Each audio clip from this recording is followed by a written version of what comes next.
Hey, welcome. I wanted to talk a little bit about a subject that's going on now. We've got a lot of this angst because of Doge and Elon Musk and federal jobs being cut and budgets being slashed and all sorts of different things. And so I want to call this episode Ripple Effects.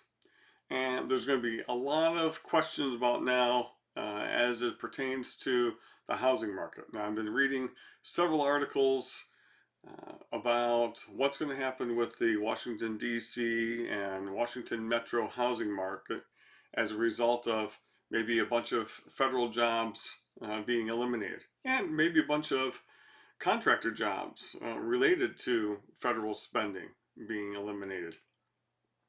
And right now, no one really knows.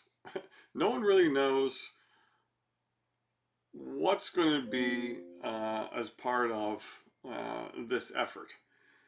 There's a one group that's out there and slash and burn and cutting a bunch of jobs, and all of a sudden people are getting these pink slips, and then the next day it turns out that those jobs are really necessary and maybe they shouldn't be cut, and so they're trying to bring them back.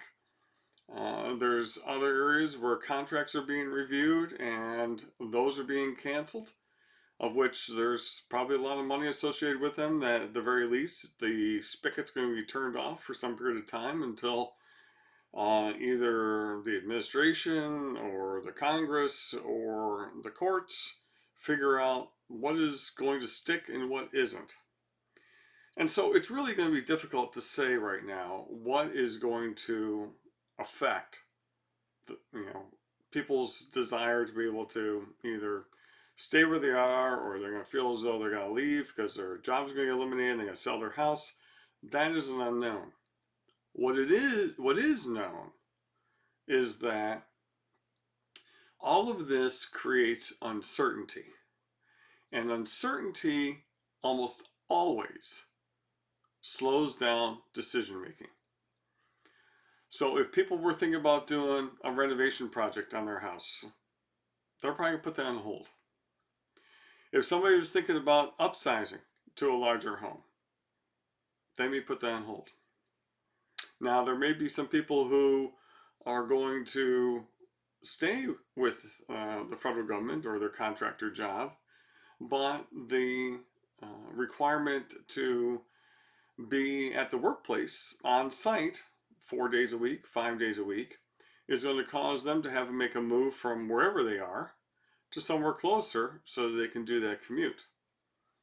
And they're going to make decisions accordingly that way. They may not even be in the Washington metro area. Maybe they have to move into the Washington metro area. So while you have some people who may be leaving, you have some people who may be coming in. But all of this uncertainty, and this uncertainty is not just applicable to the Washington, D.C. metro area. It is for the entire country and for anybody whose job or company is reliant upon federal dollars. You may have contractors who are defense oriented, and they have certain monies that are being allocated to them, and those businesses are not in the Washington area. They're somewhere else, and they're making weapons or just weapon systems, and maybe those get scaled back, or maybe those get put on pause.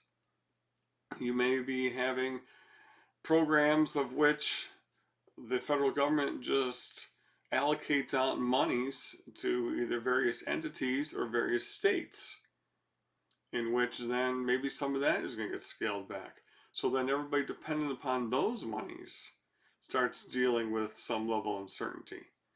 So while you may see a whole bunch of people predicting what may or may not happen with what's going on with DC metro housing market, and I'm not in that particular geography, so I can only see what people are saying anecdotally, but it's way too early to really see a trend.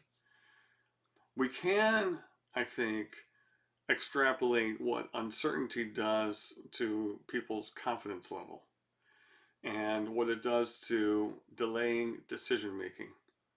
And while you may have felt good about your job prior to 2025, maybe you don't feel so confident about your job anymore. And maybe you want to see what happens after the dust settles, or waiting for the dust to settle. That's going to cause pause. And if you're a buyer, then if you put those buying decisions on hold, that's going to affect how sellers are going to be perceived in the market. And maybe they're not going to have as many people coming to their homes anymore. Maybe they're not going to have as much demand as they were hoping to. Even in areas where the supply is still fairly constrained, like much of the Northeast or in California, you may just see people just saying, I'm just going to wait. I will tell you that is probably the bigger concern that people are going to experience, is that when there's uncertainty, people just hold back and say, I don't know whether or not I want to spend that money right now. I have it, but I just don't feel confident in doing so. Those are the things we need to watch. Those are the things we need to see on a regional level, on a nationwide level, especially those areas that may be dependent upon certain outflows of money or inflows of money from the government. And it may not just be defense. It could also be in healthcare. It could also be in government services. Maybe it's in education. There are a lot of people pulling on a lot of different levers right now, and I don't think everyone has a really good idea on how all the levers are interconnected and operated. And we may see a couple levers get pulled that have an effect that may not be exactly the intended effect. So I think what we want to see on this is that if you're in a position to do a real estate transaction, whether buying or selling, and you feel confident in your position, in your job, in your income, or in the goals that you have defined, I would say execute on them. And you may find opportunities out there because other people's indecision may give you an opportunity. And for those of you who are wondering and not certain and things of that nature, I expect you to put a pause in place. And we will see what the effect of all of this stuff taking place has in the next 4 months, 6 months, 12 months. So let's take a look and keep observing what's going on and see how it may or may not affect you. And if you like this video, give us a comment, give us a like or a subscribe. Tell us how we're doing. If there's other topics you want us to cover, please just let us know. Have a great day.